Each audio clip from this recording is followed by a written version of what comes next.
10 years ago, as if it was yesterday, I observed my cousin go through female genital mutilation. She did not want to go through the process, but because of my village, other girls of my age had to go through the process.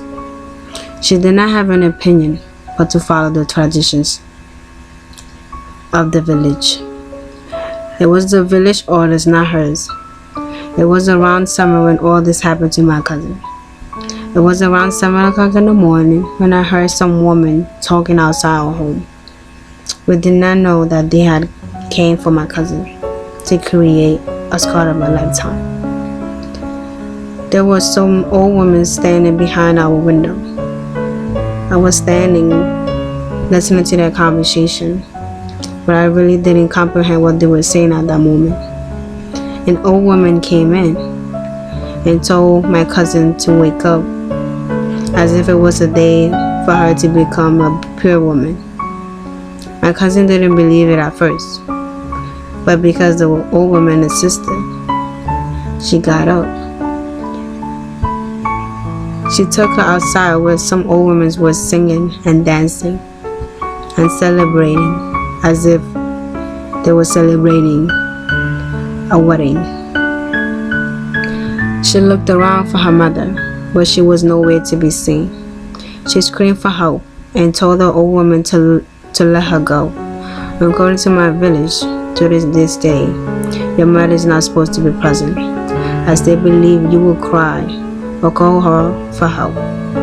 As a mother, you can never stand your baby girl going through any form of pain. I could see the pain in her eyes, the fear she had at that moment, but I couldn't help her, as we were so young and she had no type of chance to say no. They sang songs while taking her behind our house, and she was forced to lay on the floor. I watched her go through the process, and this is one thing that is still fresh in my mind. They took a piece of cloth, tied it around her eyes, and held her back with to control her from moving or biting anybody during the process. It was 4 women who tied her legs and hands for moving so tight that she couldn't move.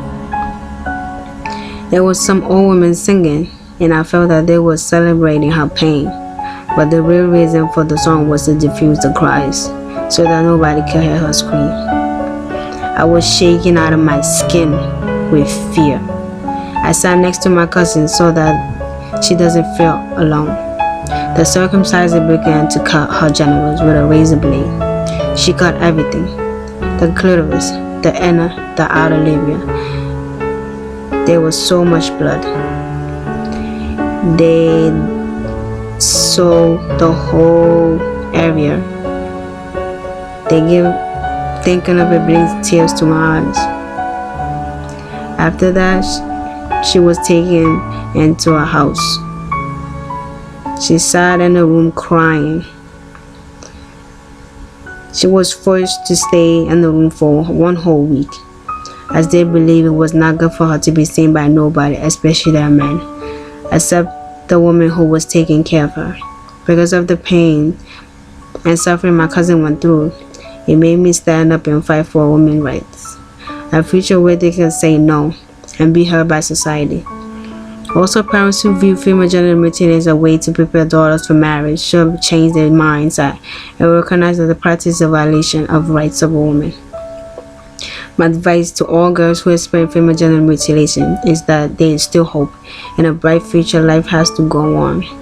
Our society believes that once you have gone through female genital mutilation, you are ready for marriage. But it all depends on your priorities and what you want from life. You can still bury your traditions and work with your head up high and be proud of yourself no matter what situation you went through in life.